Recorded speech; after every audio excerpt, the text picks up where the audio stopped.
Hello, welcome to our channel. ഇന്ന് നമ്മൾ ഉണ്ടാക്കുന്ന ഒരു മോര് കാച്ചിയതാണ്. അപ്പോൾ നമുക്ക് എങ്ങനെ ഉണ്ടാക്കാൻ നോക്കിയാലോ. ആദ്യമേ പാൻ ചൂടായി വരുമ്പോൾ അതിനകത്തേക്ക് നമുക്ക് 2 ടേബിൾ സ്പൂൺ വെളിച്ചെണ്ണ ചേർക്കാം. വെളിച്ചെണ്ണ ഒന്ന് ചൂടായി വരുമ്പോൾ നമുക്ക് 1/2 ടീസ്പൂൺ കടുകും 1/4 ടീസ്പൂൺ ഉലുവയും കൂടിയും ചേർത്ത് പൊട്ടിക്കാം. ഒന്ന് പൊട്ടി വന്നു കഴിയുമ്പോൾ നമുക്കൊരു 2 വറ്റൽമുളകും ചേർത്ത് കൊടുത്തൊന്ന് പൊട്ടിച്ചെടുക്കാം. അതിനുശേഷം നമ്മൾ ചെറുതായിട്ട് അരിഞ്ഞു വെച്ചിരിക്കുന്ന വെളുത്തുള്ളിയും ഇഞ്ചിയും നമുക്ക് ചേർത്ത് ഒന്ന് മൂപ്പിച്ചെടുക്കാം. ഒന്ന് മൂത്ത് വന്നു കഴിയുമ്പോൾ നമുക്ക് അതിനകത്തേക്ക് ചെറുതായിട്ട് വട്ടത്തിൽ അരിഞ്ഞു വെച്ചിരിക്കുന്ന ഒരു പച്ചമുളകാണ് ഞാൻ ചേർത്തിരിക്കുന്നത്. അതും ചേർത്തൊന്ന് മിക്സ് ചെയ്തതിന് ശേഷം നമുക്ക് ചെറുതായിട്ട് അരിഞ്ഞു വെച്ചിരിക്കുന്ന ഒരു 3 ചുവന്നുള്ളിയാണ് നമ്മുടെ കൊച്ചുള്ളി, അത് ചേർത്ത് കൊടുക്കാം.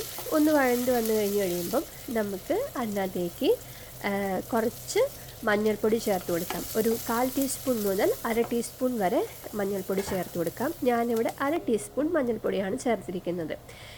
അതിനുശേഷം നമുക്ക് കുറച്ച് കറിവേപ്പിലയും ഉപ്പും ചേർത്ത് വീണ്ടും നന്നായിട്ടൊന്ന് വഴറ്റിയെടുക്കാം, കരിഞ്ഞു പോവാത്ത രീതിയിൽ. അതൊന്ന് വഴണ്ടി വന്ന് കഴിയുമ്പം നമുക്ക് ചെറിയ ചൂടുവെള്ളം ചേർത്ത് കൊടുക്കാം. ഇതെന്തിനാണെന്ന് ചോദിച്ചു കഴിഞ്ഞാൽ നമ്മുടെ പാനിൻ്റെ ചൂടും ഈ ഒരു മിക്സില്ലേ ഇതിൻ്റെ ചൂടൊക്കെ ഒന്ന് അഡ്ജസ്റ്റ് ചെയ്യാൻ വേണ്ടിയാട്ടോ. നമ്മൾ ഡയറക്റ്റ് തന്നെ തൈര് ഒഴിച്ച് കൊടുക്കുമ്പോൾ പെട്ടെന്ന് തന്നെ ഇത് പിരിഞ്ഞു പോകാനായിട്ടുള്ള സാധ്യത ഉള്ളതിനാലാണ് നമ്മൾ ചെറിയ ചൂടുവെള്ളം ഒഴിച്ച് ഒന്ന് മിക്സ് ചെയ്യുന്നത്. അതിന് ശേഷം ഒരു 1/2 കപ്പ് തൈര് ഞാനൊരു 3 ടേബിൾ സ്പൂൺ വെള്ളം ചേർത്ത് ഇവിടെ അടിച്ചു വെച്ചിരിക്കുന്നതാണ്, അത് ചേർത്ത് കൊടുക്കാം. നിങ്ങൾക്കിടെ തൈര്, അതായത് നിങ്ങൾക്ക് എത്ര കൺസിസ്റ്റൻസിയിലാണോ വേണ്ടത് അതനുസരിച്ച് നിങ്ങൾ വെള്ളം ചേർത്ത് മോരാക്കി എടുക്കണം കേട്ടോ. എനിക്ക് ഒത്തിരി ലൂസ് കൺസിസ്റ്റൻസി ഇഷ്ടമില്ലാത്തതിനാലാണ് ഞാൻ കുറച്ച് കട്ടിയായിട്ടുള്ള രീതിയിലാണ് ഇവിടെ എടുത്തിരിക്കുന്നത്. പിന്നെ ഞാൻ ആ മിക്സിയിൽ കുറച്ച് വെള്ളം കൂടെയും ചേർത്ത് അതും കൂടെ ചേർത്ത് കൊടുക്കുന്നുണ്ട്. പിന്നെ നിങ്ങൾ ഉപ്പ് ഈ ഒരു സമയത്ത് നോക്കിയിട്ട് അതും ചേർത്ത് കൊടുക്കണം. അപ്പം നമുക്ക് എന്താ പറയുക, ഒരു 1 to 2 മിനിറ്റ്സ് ഒന്ന് ചൂടാക്കി കഴിഞ്ഞാൽ അടിപൊളി മോര് കാച്ചിയത് ഇവിടെ റെഡി ആയിട്ടുണ്ട്. ഒത്തിരി നേരം ഇട്ട് ചൂടാക്കരുത്, നിങ്ങൾക്കറിയാവുന്നത് തന്നെ പെട്ടെന്ന് തന്നെ ഇത് പിരിഞ്ഞു പോകാനായിട്ട് സാധ്യതയുണ്ട്. അപ്പം നോക്കിക്ക്, ഇത്രയേ ഉള്ളൂ നമ്മുടെ മോര് കാച്ചിയത്.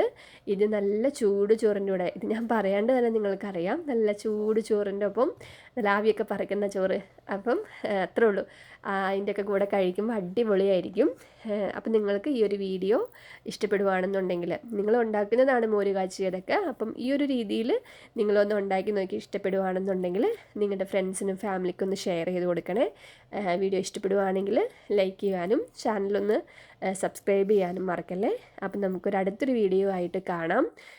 അപ്പം അതുവരേക്കും എല്ലാവർക്കും എന്താ പറയുക, thank you for watching. By.